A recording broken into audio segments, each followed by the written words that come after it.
So you're probably watching this video because you are thinking about whether or not you should build a barrel sauna. And just going off of the thumbnail, I'm not exactly gonna try to talk you out of building a barrel sauna, but because I built one and I've been using it for close to 2 years now, I think I have some valuable insight that can help you make a decision. So I'm gonna go over a few pros, I'm gonna go over a few cons, and then I'll just give my own opinion. So I think first of all, and most important to me, was that it was really cheap and it was really easy to build as somebody who doesn't have that much experience building this sort of stuff. I built it because it seemed like the quickest way to get a functioning sauna into the backyard of the rental where we were living at the time. I didn't have a huge budget, so it seemed to me, just from looking at the way that a barrel sauna is constructed, that it wouldn't cost very much money to build. Also, I wanted to have a wood fire stove in there, which at the time I didn't think would be a very expensive thing to accomplish. So another pro is that it is portable. I always planned to take the barrel sauna and eventually put it on a trailer because we always wanted to buy a house and we knew we weren't going to be in that rental for long. My thought was I wanted to build something that I could take apart super quick. And that's the case with a barrel sauna. Inherently, it's a very simple design. It's just 2 walls and a bunch of staves going around it. So it's really easy to take apart and move if you need to. Another pro is just the way that it looks.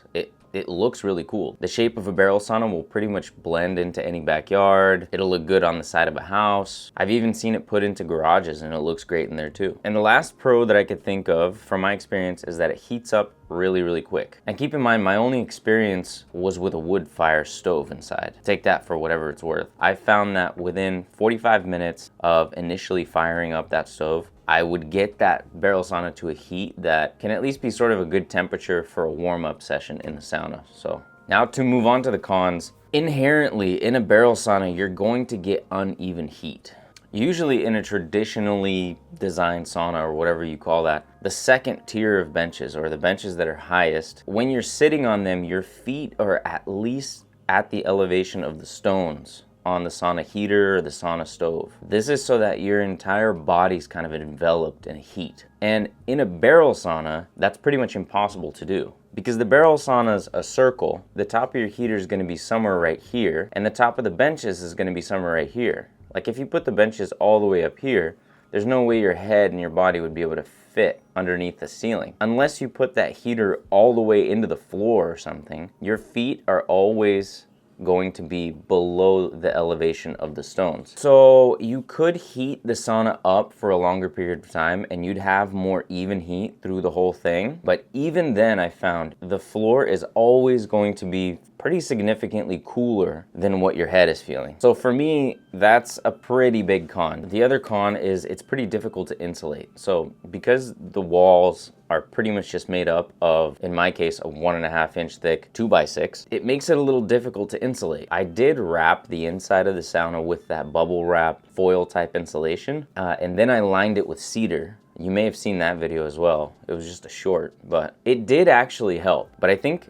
the reason that it helped was because it prevented a lot of hot air from escaping through the top of the sauna through all of the staves. So it kind of acted pretty much just like a vapor barrier. I don't think the foil aspect really did anything. In this new sauna that I built, I was very diligent in putting a proper vapor barrier on the studs. I put battens on every single stud, and the cedar that I lined the inside of the sauna with sits 3/4 of an inch away from the vapor barrier. So it's creating an air pocket there, which inside of a barrel sauna, it's possible to do that, but it's gonna be much more difficult just because there's a curvature. And then the only other con for me is that the shape of the sauna, because you're sitting up against a curve, your back's always going to be curved, and so it's not very ergonomic. If your benches are really wide, if you make them wider and then you put a backrest, then maybe you'll be able to sit up somewhat more straight, but even then your head's still going to be kind of forward a little bit just because the curve is going to be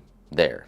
I mean, there's no way around that really. So look, in my opinion, I needed a quick, budget-friendly sauna solution. That's exactly what I got. I don't regret building it at all. It's still at my parents' house. Whenever we go visit there, we use it. You get a sweat going. It's a different type of experience as far as sauna experiences go, but it's still a great experience, especially if you have a cold plunge outside. It's great. I really wanted to build everything myself, and I specifically wanted to weld my own stove. Didn't end up doing that. I ended up buying a wood stove, cutting it, and then essentially making it smaller. So I did get some welding in, which is what I really wanted to practice with. But my point is, I wanted to do everything myself, and this was a really good project to be able to do that because the construction of a barrel sauna is fairly simple. Also, like I said before, I always plan to make it portable. I've always wanted to bribe a bunch of guys with some pizza or something to come over and all of us lift it up and onto a trailer that I would mount it on. So then I could take it to lakes, to a river, to the ocean. That's on my bucket list, to take it to the freaking ocean. That would be so sweet. But I can still do that. It's at my parents' house, and eventually we are gonna have to get it out of there. Despite all of its flaws, it provided a really good, well, it still provides a really good place for friends and family to gather and just sweat together. Why I switched to a rectangular sauna, or a traditionally built sauna. Because I wanted a permanent sauna, I put way more thought into actually designing this thing for air circulation and for it to be very well insulated. And I can't achieve the same thing with a barrel sauna. You know, if you build walls with studs 16 inches on center, you can very easily and quickly insulate it very, very well. But there's a really strong flow of fresh air coming up from behind the sauna heater, which by the way I got for free. There's a proper hot air exhaust that's opposite the heater in the other corner above the top bench. So there's a constant flow of fresh air in there, and the vents are big compared to the barrel sauna. The ceiling I designed to be sloped upwards towards the top benches so that when the heat off of the stones comes up and hits the ceiling, it naturally draws up towards the top benches where I'm sitting, and it's insulated really, really well. I used rock wool everywhere, and all of the cracks I filled up with spray foam. I really also like how inside of this design of a sauna, a rectangular shed style sauna, there's way more options in terms of lighting. In my backyard, there was already a jacuzzi there where my sauna is now. So there was already wiring. The wire was properly sized for the heater that I have. And I put a wood stove in the barrel sauna because it would take more work to put conduit in and run wire to it and then figure all of the wiring out. Whereas here, a lot of it was already done. So also, instead of going onto Harvia's website and paying them over $1,000 for a Wi-Fi control board, I just took a $13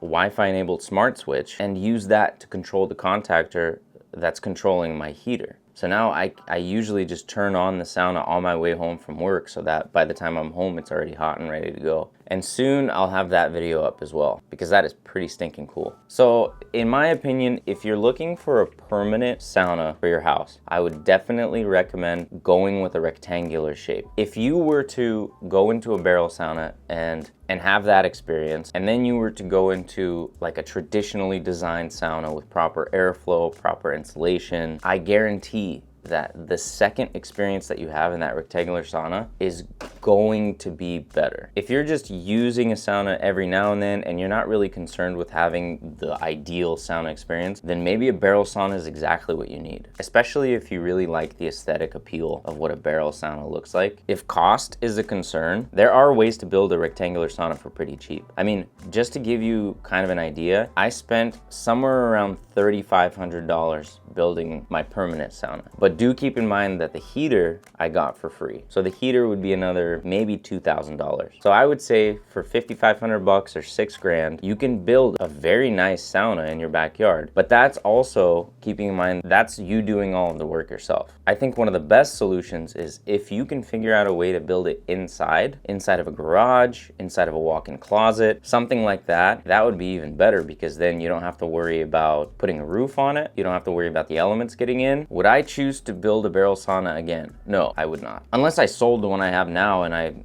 no, I still wouldn't, because if I wanted a portable sauna, I think what I would do is actually build it inside of a cargo trailer or something like that. I know it doesn't look very pretty, but that's probably what I would do just for the sake of being able to insulate it better. So if you have any experiences with barrel saunas, with other types of saunas, I realize I say sauna and sauna interchangeably.